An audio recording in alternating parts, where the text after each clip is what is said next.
Welcome back to the channel and welcome back to another UFC fight prediction video. In this video, I'll be predicting the four card of fights for UFC Fight Night, Tuivasa versus Tybura. So without further ado, let's get to our first fight on the card. So 4 predictions, full card. First fight we have in the bantamweight division, we got Chad Anheliger versus Charlampos Grigoriou. And how do I feel about this one right here? I'm going average confidence, Charlampos Grigoriou. Momentum, age, I think Grigoriou like 30, like 31, 32-ish. And Chad Anheliger is like 37, 38. So 37, 38 is a very terrible age for the lighter weights. And by no means that Chad Anheliger is just a walkover fighter. He's not a fighter you get a walk. So I'm not going to be like high or lock or anything like that. But I feel given age and the fact that Charlampos Grigoriou does seem like a pretty decent enough talent. That's a super special stand-up by him, but what am I even saying? But nothing super standout special about him, but he does like a solid fighter. Got some good power, good technique, good crisp combinations. And yeah, I think there's a fight that he should win. He should come in and make a statement. Well, I'm gonna say decision. I mean, he might have moments, but I think Anheliger will probably have like a, probably a good, decent rally, but probably not enough to overcome that early start. It's probably not gonna be no great rally. It's probably in case he's gonna just like probably get dropped or something in the first round, maybe get stunned a couple times in the second round. The third round, he might steal that third round, might get a takedown to end to edge the round, or who knows, maybe just make their third round close after, maybe losing the first 2 rounds decisively. But I think that's the type of fighter Chad Anheliger, that's the type of fighter I know and see Chad Anheliger to be. He's not a guy that just typically just get walked over. Somebody come out, just knock him out, or submit him, or just take him down easily, strike him up easily. He's not a guy that's going to go down easy. That's what he is. He's a solid guy, will run everywhere. He's tough. But that age is concerning. And Charlampos Grigoriou does seem like a solid talent with good power, a good age, and again has the momentum. So that's what I'm leaning to. And I think right now it's just Charlampos Grigoriou just in a better spot. And I think he should win, and I think he wins by decision. So in this one, I got Charlampos Grigoriou via decision.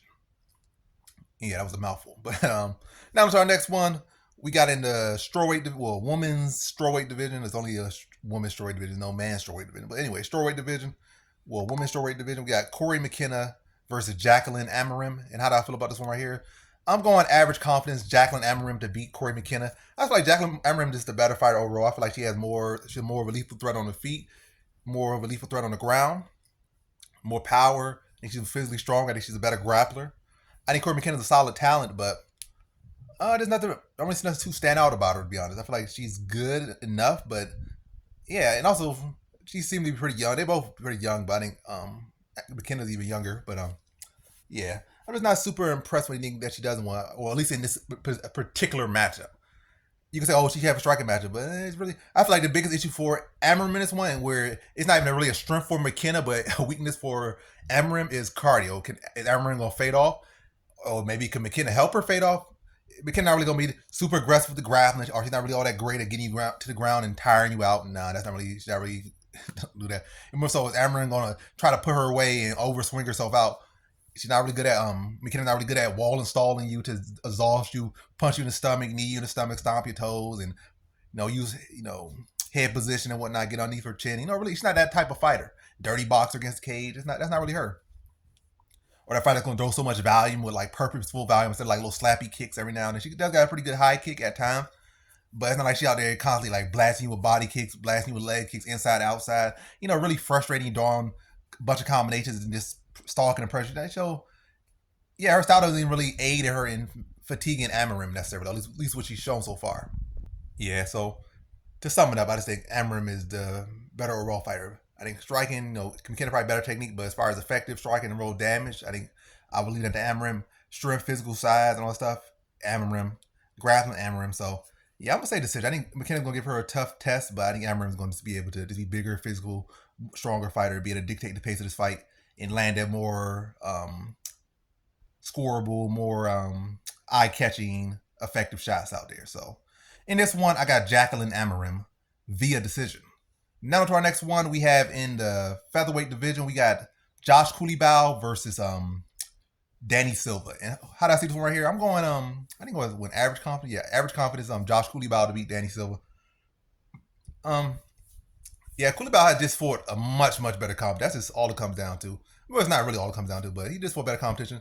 And even against not the best competition, like guys that Let me be honest, our barroom level almost. Well, they're not barroom level, but as far as if, you best you can equate that to MMA levels without actually legit being barroom level. I would say they barroom level. Like guys, they can throw some punches, they can take some punches, but they can't make you really miss. They can throw some volumes, but I said volumes. They can throw some volumes of books at you. They can throw some volume, but all in that volume they can hit. They can't go out there hit you some shots, cut an angle, get out of the way, slip some shots, and bang. They just out there taking it and giving it. Like that's how they do. Or like they just try to, overwhelm you basically, or be that land that big shot. That's all the guys he's for. He hasn't fought nobody actually good. In all shots, he actually, even though he looked a cleaner fighter and he was able to make the miss at times, he still kept the striking totals too close with these guys who, again, in my opinion, are not exactly, but might as well be barroom level fighters. They have like Pacheco or whatever his name is. The strike differential was only like 10 strikes. Y'all both do like over 100 strikes and he landed like 110 on you. Even after you rocked him and all that stuff, he still landed these shots on you. That just shows you, like, yes, he might look cleaner, he might look a little more polished than these guys, but he's still getting hit. And even when I look at his defense, like, it could look okay, but it has, like, when they, sometimes people, like, they have these things, but then you actually check it or even just examine, wait, his hands up like he's doing the right things, but wait, when the punches come in, his hands still in the same spot. They're not there moving, his feet not moving, he's standing flat-footed in front of these points. That's why he's getting hit. And I feel like Culibao has better footwork. We saw against, what's his name? Sumu Choi, when Choi was out there trying to load up on the right hand, load up with these big shots, he was countering with check hooks and wobbling him, rocking him. Actual ability to show, not just look it, but actually do what you're supposed to do in these situations. That is looking the part. And like, why is this guy getting hit 100 times? Because his feet flat, he's right in front of his opponents. His hands are like, there, but they aren't moving to block shots. They're like, I guess, mitigating it to some extent because, by my hands just being here, every shot that comes here is getting hit, but I mean, getting, hitting arm instead of like, oh, let me block, let me do something like, yeah, I'm yapping a lot, but that's what coming down to. I'm going to go Culibao. I'll say second round submission. I think he's going to be able to wear him down, maybe catch him with something, then use that to initiate some grappling. I say second round submission for Josh Culibao. So in this one, I got Josh Culibao via decision. Now to our next fight, we have in the lightweight division, we got Thiago Moises versus Mitch Ramirez. And how do I feel about this one right here? I'm going high confidence Thiago Moises to beat Josh, what's his name? Not Mitch Ramirez, not Josh, but Mitch Ramirez. Hopefully I said Mitch Ramirez, but anyway, it don't really matter too much. But he got to give me a reason for it to matter because, yeah. I just think this is a big step up for Mitch Ramirez. He has never fought no one this good. I mean, he never beat no one this good, and he has never even fought anyone this good. Lost anyone this good at all. So I think he's a solid enough fighter, solid enough talent. I think he really belongs in it. He got stopped outside, on the contender series. He beat someone that's not so good to just, get his chance and, pretty much say like, hey, we need a person to fill this spot up. And he's like, listen, typically when these fighters just fill these spots, unless they're phenomenal, they're typically losing the spots anyway. It's a very low percentage chance that these people do come up in these these little, opportunistic spots like, oh, so-and-so fell out the car. Can you come in on 2 days notice, 3 days notice, a week's notice, a month notice even? And typically they lose. But yeah. But obviously Rich Ramirez, I don't think that's too phenomenal. I feel like Thiago Moises can outstrike him, even though that's probably not the smartest path. I think definitely Thiago Moises is the better grappler. I think he's a better overall fighter, and I think he's going to do the whole thing. He's not going to go out there try to look to just take him down. He's not going to go out there try to look to knock his head off.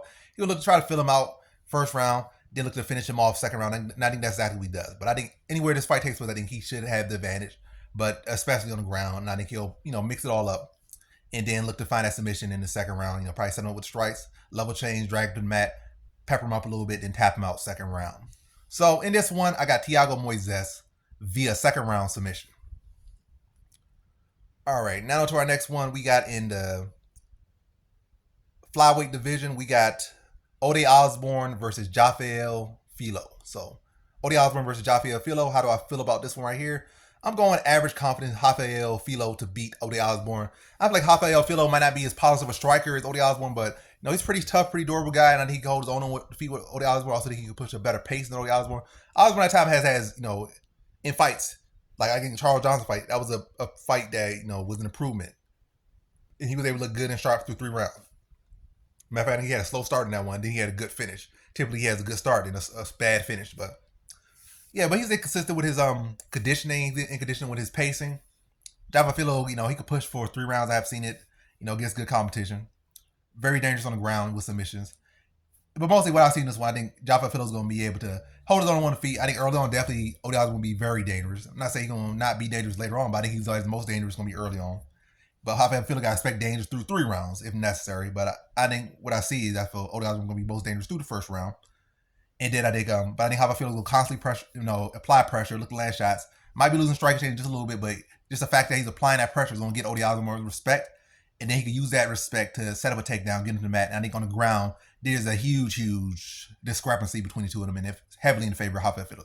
On the strike, on the feet, Osbourne. But is it like a real big thing? No. I feel Jaffa Filo could potentially even win a fight, just purely pressuring him on the feet. But on the ground, Osbourne ain't winning no submission, unless it's like a club and sub, like a real good club and sub, like he already knocked out and he strangled him or something. But on the ground, it's night and day. And that definitely goes to Jaffa Filo. And I think, he'll be able to mix it up. I think he gets him out of there second round with submission over Osbourne. So pressure him, wear him down, of course, fight, gain that respect, that's going to ultimately set up the takedown, get him to the ground, and show him in the fans again that it's night and day between them on the ground. And I think Jaffa Filo submits him second round. So in this one, I got Jaffa Filo via second round submission. Now to our next one, we have in the women's bantamweight division, we got Josiane Nunes versus Chelsea Chandler. How do I feel about this one right here? I'm going, what I went low originally. I'm going average confidence Chelsea. Well, let me stick to what I had. Low confidence Chelsea Chandler to beat Josiane Nunes. I feel like Josiane Nunes is just a very raw fighter. Doesn't have the best takedown defense. Very small for the weight class. She's like 5'2". She got some good power. Her power is for applies to the weight class, but her frame and everything else does not really apply to the weight class. Her strength, So I think Chelsea Chandler is durable enough, and she came in the UFC. Her last opponent was Norma Dumont, who's a fighter who's like literally probably gonna fight for a belt by the end of this year, maybe win it. But I definitely think she's gonna fight for the belt by the end of this year at 135. So she lost to a future title challenger, that level of fighter. Now she's fighting a person who probably would never fight for a belt, especially not at this current weight class. Unless the division just gets very, very barren, which is not too far fetched. This division needs a lot of fresh faces, fresh talent. So. And also a lot of women that are at the top are kind of old, so it easily could be a case of a lot of women just eventually retiring. Now suddenly she's up there, and they need this person to fill the spot. But anyway, to sum this one up, Nunes is just really raw power and is swinging, and I think Chelsea Chandler is just a little bit more polished on the feet, and I think she's more well-rounded. I think she can mix the takedowns and grind out a decision over the smaller Josiane Nunes, who will definitely be looking to overswing and swing with all her force, which could easily be used to draw off balance, score a takedown, or just to duck under or score a takedown on her. And it's control time and some good, decent ground and pound to edge a decision over Josiane Nunes. So in this one, I have Chelsea Chandler via decision. Now to our next one. Let me see. Next one we got in the lightweight division, we got Mike Davis versus Natan Levy. And how do I feel about this one? I'm going high confidence Mike Davis to beat Natan Levy. So apparently Mike Davis has some serious shoulder surgery, but both of these guys, I don't be focused too much on injuries. A lot of times people are like, injury this, injury that. They got to look bad on the scales, and they go, knock the person. I'm like, who's the better fighter? That's typically who wins. They come in with 2 bad knees. Like, if they came there to show up, they came there to show up. The person that's going I was this, I was that, making excuses, you're going to lose regardless. The person that wins, like, I had staph infection. They go out there still beat the same guy like they were supposed to beat up. You might say, I had staph infection, I had a broken hand coming in this fight. They still win. But the person that's going to lose regardless, going to come all excuses are, But person on paper, regardless of what the condition is, typically, I would say 9 times out of 10 wins regardless. So it's not about because of this, because of that. 9 times out of 10, the person who was going to win, whether they were healthy or not, is going to win whether they are healthy or not. Especially if they sign the dotted line. And we're not forced or their hand drawn. But Mike Davis versus Natan Levy. Levy been out for a long time too. They both have not fought at all in 2023 and just came back in 2024. So they both been out literally about the same amount of time, maybe 1 month difference. But that's about it. And I think Mike Davis is a better fighter. I feel like he can out wrestle him. I feel like he out strike him. And Natan Levy, I feel like he won't really have any success at all with the wrestling, or no real continued sustained success with the wrestling or grappling. I feel like Mike Davis could have success with the wrestling, sustained success with the wrestling and the striking and all that stuff. And on the feet, Natan Levy really hasn't really shown to be too effective a striker, as far as actual damage. He's more so a point fighter. I think Mike Davis is longer, more athletic, more explosive, and I think he can find him wherever he's at and catch him clean shots. Ultimately, I just think he breaks him down to stalks him, breaks him down, maybe makes some takedown, just exhaust him a little bit, get some ground and pound on there, and then again, it's really stalking, pressure him, and wearing him down, wearing down his defenses, wearing down his wheels, so he can't move as much. And then once he starts to have flatter-footed Nathan Levy in front of him, and then Levy don't really got much to really fire back with, I think he's gonna just be able to, and also he has the reach on him too. So once he's flat-footed and he's just in front of him, he's gonna be able to snipe him right in front of him, or just really just line him up and easy him, be able to put him out. And I say like late second round TKO for Mike Davis. So in this one, I got Mike Davis via second round TKO. Yeah. Now to our next one, we got in the middleweight division. We got Meerschaert versus Brian Barberena. And how do I feel about this one right here? Is I'm going average confidence Meerschaert to beat Brian Barberena. Brian Barberena has had a terrible track record. You can say, oh, well, I'm not gonna say it. That was another fighter who had a history of getting submitted, then they did not get submitted in one fight. Brian Barberena so far, especially in recent history, the last two times he fought decent grapplers, it was like Gunnar Nelson, or that was RDA submitted him real easy, and it might have been Gunnar Nelson. It was this other guy who submitted him real easy, but yeah, when he fights decent grapplers, he gets submitted, and that was at welterweight. I think now at middleweight versus guy, a submission specialist, I think Meerschaert should be able to take him down. Much bigger, much more physical, much better grappler, and submit him. And I'm gonna say first round submission for Meerschaert. I think Brian Barberena will come out swinging. He's gonna come out trying to make a fight. He can come out when he's getting taken down, trying to do some little weak, little slappy punches. Not even good, those good elbows, but probably like little weak, little slappy, little schoolyard nuggy, like one of those weak little things. Probably not even zero power behind those things. And Meerschaert is gonna be able to just probably take a single and scoop him to the ground, and then just from there to start to dominate him on the ground and set up his submission. Advanced position, established position, ground and pound, set up a submission, and tap him out first round. But that's what I see for this one. So in this one, I got Meerschaert via first round submission. All right.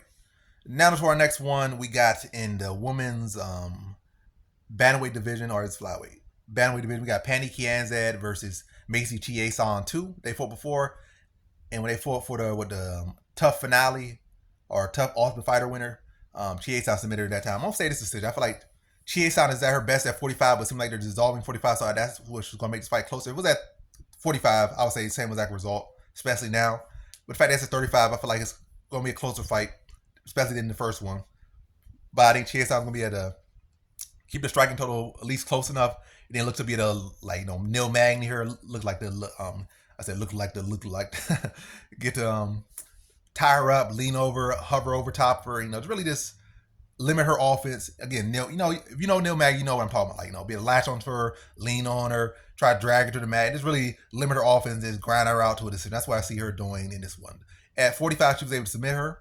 At this weight class, I think she's going to be able to grind her out to a decision. Close competitive fight, but I definitely think Chiasson's going to keep it close enough, and then she's going to be able to get that control time, lean on her, latch onto her, and drag out a decision victory over Pannie Kianzad. So in this one, I got Macy Chiasson via decision. All right. Now to our next one, we have in the featherweight division, we got Christian Rodriguez versus Isaac Dulgarian. And how do I feel about this one right here? Is I'm going low confidence Isaac Dulgarian, and I already know what you're going to say. That's why my confidence is low. Oh, he already beat two. He already beat two undefeated guys. He dogged Raul Russell Jr. He took camera assignment to school, changed his diaper and whatnot. But this is a grown man, and this is 10 pounds up. And Christian Rodriguez doesn't have the best wrestling defense, typically. I'm not going to say he don't have the best, but, he definitely don't have the best. It's less than what I would want to be. And he also comes from that same gym, Rufus Sports, trains alongside Sergio. And Anthony Pettis, he does got a bit of that syndrome, like he'll jump for submission and stuff. And I don't think it helps him by going to 45. I think he's best at 35, especially if he can make the weight. I think at 45, he'll be undersized, under-muscled, and I think Isaac Dulgarian is going to put a wrestling pace on him and smother him to a decision victory. I think he's going to be game. But I definitely think Isaac Dulgarian is probably the best on paper wrestler he's ever fought. Maybe he doesn't have the jiu-jitsu side to it, but I think he'll be more prepared to deal with the guillotines and the spontaneous submissions of Christian Rodriguez. But definitely think this will be a very competitive fight. But I think Isaac Dulgarian will do a good job of minimizing his threats of Rodriguez and stand on top of him and to smother him with his wrestling to a decision victory. So in this one, I got Isaac Dulgarian via decision. Now to our next one. We have in the light heavyweight division, we got Kennedy Nzechukwu versus Ovin St. Preux. And how do I feel about this one right here? Is I'm going high confidence Kennedy Nzechukwu to beat Owen St. Preux. Yeah, at this point, OSP is done. He's like 40, pushing 40 plus, or 40 plus pushing 40 more plus. But yeah, he's gonna have to deal with length, size, and youth. And yes, Kenny Nzechukwu was coming off a TKO loss of his own. But at this point, even his prime, OSP was not the guy that typically stalk you down and knock you out. He typically catch you lapsed, like you drop your hands, he catch you with a head kick or something, or he set you up with the teeps of the body and blast you up top with a head kick. But he don't have that same explosiveness in his kicks or his punches. And if he will catch you typically on the feet, even in his prime, it's when you're chasing him, trying like catching with a right hand, you're really lunging in, reaching with a right hand, or you're throwing an overhand or something like that. Like Shogun, like coming with a hook. Wide hook. He coached you with a long. He coached you with a hook too, because he's faster, longer than you, and you fell right into his range. So, from the long reach of Kenny Nzechukwu, and also he's not that aggressive fighter, I don't see that opportunity there as much. And at anything, I feel like Kenny Nzechukwu gonna be touching from range, and OSP is not gonna be able to find his range, because OSP is typically when he's at his best, he's typically the longer, rangier guy. Next fight got a longer, rangier, probably got one of the longest reaches in UFC history. And Kenny Nzechukwu is going to be touching him from a range that OSP really can't hit him from, especially with, being 40 now, not nearly as explosive as he was at his best. So, I think Kenny Nzechukwu is going to be touching him. And then OSP is probably going to look to wrestle and probably have very limited success, but all he's ultimately going to do is just tire himself out. And he's going to be a sitting duck. And I just see Kenny Nzechukwu just saying him tired, and it's really just tagging him, keeping him in the range, wearing on him. Maybe OSP going to drop against cage. And then Nzechukwu is going to take the top position and start dropping some ground and pound, and the ref's going to have to be pulled, have to pull him off of it. OSP, and he's with his hand raised. I'm saying that early second round TKO for Kenny Nzechukwu. So in this one, I said I'm gonna add an extra in this one. So in this one, I have Kenny Nzechukwu via second round TKO. I was about to end the video like thinking this was a quick pick for a second, but let's keep it rolling. On to the next one, our co-main event. We have in the welterweight division, we got Bryan Battle versus Loosa. And how do I feel about this one right here? Is I'm going low confidence Bryan Battle to beat Loosa. Really, I could shift my confidence to average, but I've already made it low on my quick pick. And I feel like this one will be rightfully adjusted to average. Especially looking at Loosa versus Riz McKee. In that last fight, he was getting teed off on down the stretch of that third round. I think Bryan Battle's a better talent than Riz McKee, and he is definitely proven it. Riz McKee hasn't even been able to get a UFC win, but I know Loosa is a dangerous fighter. He's a dangerous fighter, but I just feel like he's a guy that's seemingly gonna be one of those guys that's not gonna really rise to the cage and to really be able to climb in the UFC. He might be able to stick around and be like a low level gatekeeper. Probably top 25, 30. Probably fighting debutant. Like, do you even belong in the UFC?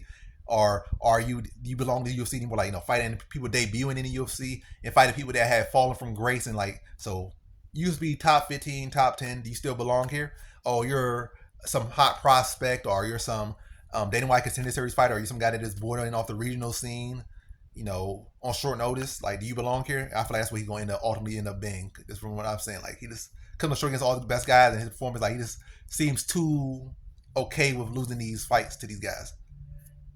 And I think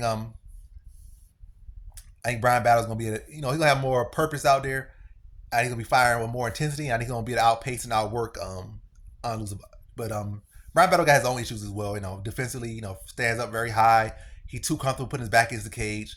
And I feel like in that also, I feel where that could be an opportunity for Loosa. I feel like he's gonna see him with his back against his cage, and he probably say, "Oh, I saw that guy get caught with a hook." Trading with him, but they both were fighting sloppily. He just caught the other guy. But if you actually set up your shots, that'd be an opportunity for you to catch him with his back in his cage, his chin high. But he probably gonna look at that and try to go for a takedown, just wear himself out, trying to go for a takedown. And Bryan Battle's gonna be more than prepared to deal with his takedowns. If he does, he's probably gonna get taken down. He's probably gonna work his way back up. And again, you're just gonna be exhausted, and he's gonna be out there, get back to his feet, get back to distance, blasting you with kicks to the body, front kicks, probably some spinning back kicks, leg kicks, probably some jumping switch kicks. Just keeping you busy, throwing volume up there, and again, keep you looking at him and following him. And I think Loosa's too comfortable being a guy that follows people, and is a part of my legacy instead of building his own legacy. And I just feel like that's the guy that's the kind of the direction I'm seeing from him in these fights and in his career right now. So I think Bryan Battle is just simply going to outwork him, and Loosa's essentially going to let him. As simple as it may sound, as crazy as it might sound, it happens way too much in combat sports and sports in general. But so in this one, I got Bryan Battle via decision. Now to our main event, we have in the heavyweight division, we got Tuivasa versus Marcin Tybura. And how do I feel about this one right here? Is low confidence on Marcin Tybura to beat Tai Tuivasa. This really could shift to average or high, given the fact that Tai Tuivasa got like one good kneecap right now. It really could, but I'll stick to my original low.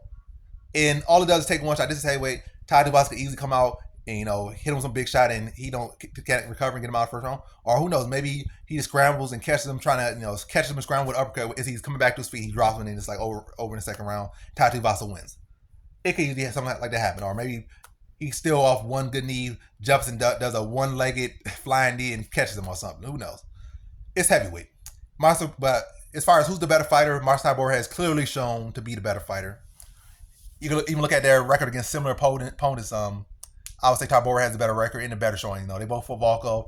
They both lost to Volkov. Volkov versus Tybura was a very close fight. Volkov versus Tai Tuivasa was a showcase for Volkov. He destroyed him, just picked apart the feet, just subbed him on the feet in the second round. I think it was like 98 strikes to like 22 or something. And really only the flush strikes were from Volkov. Tuivasa shots weren't landing, but yeah. But I'm all over the place. Let me get to the actual prediction to actually sum it up while I'm picking them. Tybura, I don't know if y'all hearing this from some moron or whatever, like talking about, but you know, I know it's like a lot of people follow morons on here. Like a lot of y'all follow morons on y'all. You mean comments like, oh, I like you and this guy. But that guy's a moron. I'm not, no offense, but he's like a moron. He's not really an actual legit predictor or anything. He's not that one of those guys. He's an entertainment YouTuber, but he's not an actual legit predictor. He predicts fights, but his predictions and his takes are terrible. But yeah, I don't get where this take is. I don't watch all these guys. I probably watch none of these guys, to be honest. But I don't know where you're getting this take. I'm sitting on Twitter, people say, "Oh, Tybura has bad cardio wrestling." I know that what that Romanian dude that he beat had terrible wrestling. That guy had like with Romanov, he had like 1 round of cardio. But Tybura, that's not him. He doesn't have 1 round of cardio. He has been in 3 rounds where he, you know, beat Spivak, who put a clinic on Tuivasa, took him down, and embarrassed him, and he did that to Spivak for like 3 rounds. So this whole take of having no cardio, not to take. I understand questionable defense, but you know he had that period where his defense was very questionable. He got caught like 2 times in a row and got knocked out real quick. But then he adjusted his style to a more wrestling style. Then for years, like he was winning. Then he lost. He ended that winning streak by losing to Volkov in a very close decision, where both guys were exhausted, and it was a relatively close fight, very close. And in watching the fight, I was kind of shaking, not shaking. I was kind of nervous because I picked Volkov, and all over that taking maybe Tybura, in my opinion, getting like a takedown or something, actually getting that takedown he was looking for the whole fight in the 3rd round, and then for like all it would take is him slipping or getting that takedown, and he would have lost to Tybura. That's how close it felt watching the fight. The record might say it's 29-28 or something, 30-27, this and that, but when you look at the lines, everything, it was a very, very close fight. It was a very, very close fight. But anyway, yeah, the whole cardio thing, that's definitely not real at all. I don't know where y'all get it from, but don't put too much investment in that. Don't be like, oh, lock back Tai Tuivasa. Lock bet. No. He got a punch chance at best. That's in all his fights. But I'm rapping a lot in this one. I'm rapping a lot. Yeah, so basically Tai Tuivasa is where he could catch him. That's my concern. Low confidence. All it takes is one good catch him. But who's the better fighter? I would say Tybura. And also it doesn't help. It helps me, I guess, the fact that Tai Tuivasa does got 1 bad leg and already doesn't have the best wrestling defense at all. And you can say, oh, his takedown offense look this, look that. Against who? You got submitted by Volkov. Who does Volkov take down and submit? No one. He took you down and submit. That's not a good thing. Oh, he got it from Volkov one time. Who does Volkov is a long, lanky striker. He's not a submission artist. He submitted you. That's not a feather in your cap. That's a big L. Derek Loosa took you down like 3 times. Maybe that's a feather in your striking. The fact that Derek Lewis felt the need to take you down to try to finish you with ground and pound, but you got taken down 3 times by Derek Lewis. His takedown defense is not the best. And even on 2 good knees, he don't have the best takedown defense. Now with 1 good knee, yeah, that chance of that punch or knockout is not there as much. And with 5 rounds contested anyone's cardio though. And also in that cardio, Tai Tuivasa has not won a fight outside his 2 rounds. All his fights have been, he had like 1 win of Arlovsky that he arguably lost. As far as knockout wins, and he got like 1 win beyond the 2nd round that he's won, like 1 legit win as far as against decent competition. But yeah, I'm rapping. I'm rapping too much. Sorry guys, but it's gonna all stay in the video. It's all staying. I edited this. I'll stay in the video. I think to sum it up now, Tuivasa has a great puncher chance, great knockout chance, but doesn't have the best takedown offense. He has never shown it. You know, behind the scenes or in the cage, has never really shown the best takedown his art graph, nor even the character really evolve it. Even when I look at who he's training with, like Sam Kai and these other guys who have like negative wrestling, like, are you actually training with the right people to work on your jiu-jitsu, or you just feel like, you know, maybe he's a fan of these moron YouTubers who's saying like stupid stuff and they just feel y'all with stupid stuff. I don't know. But y'all should stop taking advice from these dumb YouTubers. Yes, it's a pick 'em fight, but by no means is Tai Tuivasa the play. He's not by any means. Unless you just play him by KO or something and put him in both parties. It's probably really a fight where you could play both sides, but again, rapping too much. So yeah, Tai Tuivasa got a good punch chance. Tybura is the better overall fighter, underrated striking, and you can say, he could do what Aspinall done. Like, so if Tai Tuivasa could do what Aspinall did, well, he could just do what Tom Aspinall did to him. Then how come he didn't do what Tom Aspinall did to Sergey Pavlovich? Why didn't he do that? Because he's not Tom Aspinall. And Tom Aspinall also has jiu-jitsu and stuff, and also has wrestling defense that you don't have. You're not the same guy. And if you fought Aspinall, the same thing would happen to you. Maybe quicker, but yeah.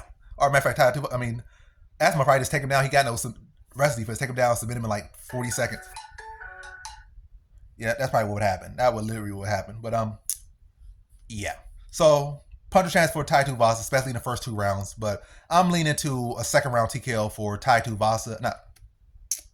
Now I sound like those moronic YouTubers, but the moronic entertainment YouTubers that y'all can't help but start talking about, and I don't know. Now I'm becoming the public, but because I can't help but subtweet them and subtube them. But yeah, I think they both got similar names. I think Tybura takes him down, puts him on the ground, especially with that one bad leg. He never at any point even having good wrestling defense. Take him down, and just really does what Spivak does to him. And I think he TKOs him in the second round.